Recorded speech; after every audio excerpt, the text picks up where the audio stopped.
And now, brought to you by Sprint. It's Hump Day, and this is 2K Sports at the Half. Glad you're along for the ride. The Los Angeles Clippers in front against Dallas. Defensively, some great shot blocking. They're giving them something to think about when they head inside. Blake Griffin just having his way against this Mavericks D. He's got 10 points, and it's been a good overall defensive game for him. He's brought a nice intensity to the floor in this one.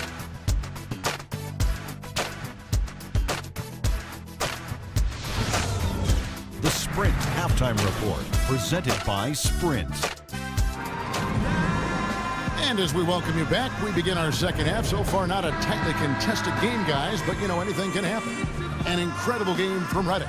Well, the threes have been falling for him at a ridiculous rate. That first half was just amazing. And when that's the case here in the second, I think he's just got to keep spraying and splashing them. Mavericks trail by 11. You know, you go through the regular season, guys, and set all sorts of records for your franchise and wins and winning streaks and all that. You win your division for the first time ever, your first 50-win season, and what do you get for it? Bounced in the first round of the playoffs. It's still progress, though, and I think the Clippers will use that for motivation this season. Marion and Nowitzki at the forwards. Ellis is out there with Calderon, and it's Dallenberg in at the center, locking down the middle. So that's who Rick Carlisle starts the second half with.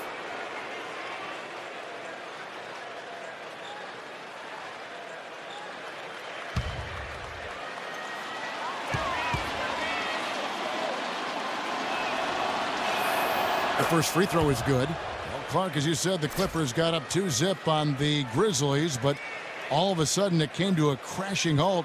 As Steve, they dropped 4 consecutive games, and just like that, we're out of the postseason. Yeah, injuries played a part. Blake Griffin sprained his ankle, but I think the Clippers were exposed a little bit too. They're limited offensively on the front line, maybe not quite enough shooting, but that's why they made the moves in the offseason. And they're looking to pick up and make some improvement in that regard. Now here's Griffin.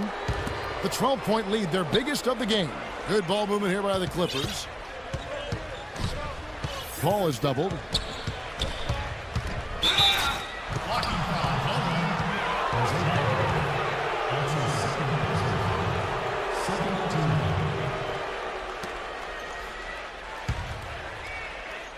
Here's Paul. Feeds to Dudley. He dishes it to Reddick. He's feeling it. The shot is off. So the Mavericks will take it the other way. And out of bounds as the Clippers gain possession. Now an appropriate time as we get a chance to look at the all-time list for assist average. Some Hall of Fame point guards for sure. Magic and Stockton, the Big O, Oscar Robertson. Yeah, Chris Paul right up there. And, you know, it surprises me how few players have averaged near double-digit assists. It's just not something you take for granted. And a great assist by Paul as that one goes in. Paul's got his 9th assist in the game now. Mavericks trailed by 15. Calderon kicks to Nowitzki. And it's Griffin with the rebound. You know, you get the kind of love Blake Griffin has gotten for dunking on everybody in the league. It doesn't go over well with your opponents. I noticed last season teams started to get a lot more physical with him because of that. Boy, he made a nice little bounce pass there. We call that the pocket pass, and he did it well. Dallas calls timeout, and with hard fouls becoming a topic of discussion last season for LeBron James and certainly for Blake Griffin. Steve, what's your take? Does Griffin change his style of play? Does the league step in to protect players like him? How do you view that? Well, the league already does protect everybody. I mean, you can't commit a hard foul these days without it being called flagrant. So, I mean, I think Griffin is fine. He just needs to continue to improve. And what he can do more than anything is develop a low post game that would translate into the playoffs. And the basket by Harris. He can be a forgotten man in their offense sometimes, but you know the defense still needs to keep an eye on him. Paul with the ball. Back to Griffin. Lead pass was put in just the right spot. Griffin's got 5 points in the quarter. He is feeling it. A terrific percentage from the field. And stolen by Reddick. Paul passes to Griffin. And foul called as he misses. He'll go to the line and shoot 2. Well, everybody knows around the league that if you get in Blake Griffin's way when he has a head of steam going, you're going to end up on his poster at some point. So since coming into the league, I think he's become as intimidating a player as we've seen. I agree. It's just not posterizing people either, Steve, although he does a bunch of that. When he gets a steal and has a free lane to the basket on a breakaway, there's a good chance the crowd's going to see a mini dunk contest from Blake. Well, when you talk about the most fearsome finishers in the league, you got to put Blake Griffin right at the top of the list. I mean, he's a high riser, and he's able to dunk with authority over the top of defenders like very few in the league can. Catching up on the changes for Dallas. Crowder, he's checked in for Nowitzki. And it's Carter in for Sean Marion. And with Griffin, the dunks always get top billing, but he is more than just a dunker, or at least would hope to be more than just a dunker. Well, he's a rebounder and an underrated passer for a big man. His touch outside is improving as well, so this is what you want to see from Griffin. Just incremental improvement each year. Now Paul, after the missed three from Crowder. Paul kicks to Jordan.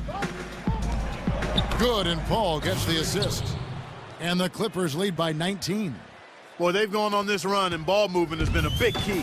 Yeah, they have the defense on the run right now because every pass seems to have a purpose. They're getting great movement, great spacing, and they're really lining them up defensively. This game is going to get even more out of hand unless they stop coughing the ball up. Yeah, it's been a forgettable quarter for them. Terrible ball handling. Right, he's checked in for D'Alembert.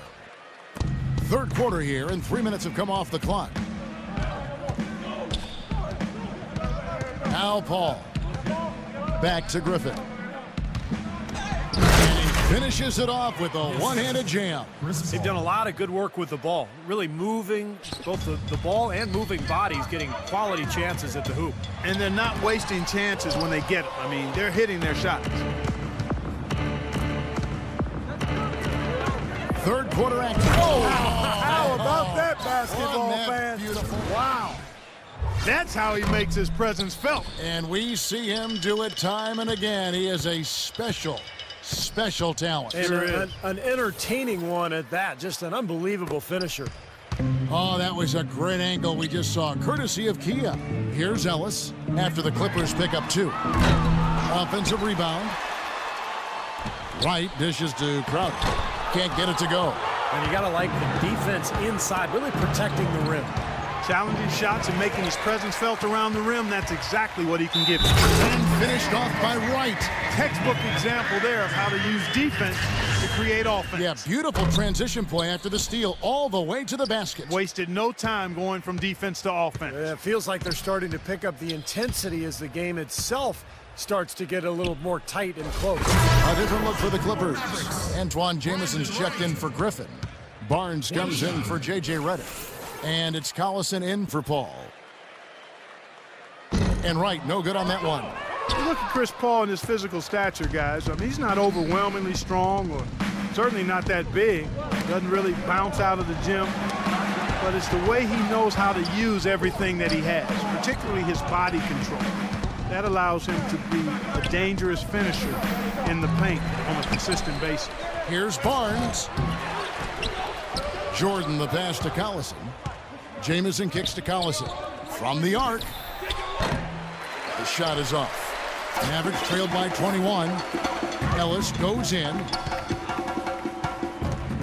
The pass to Crowder. There's the feed to Carter. A three ball. Here's Wright.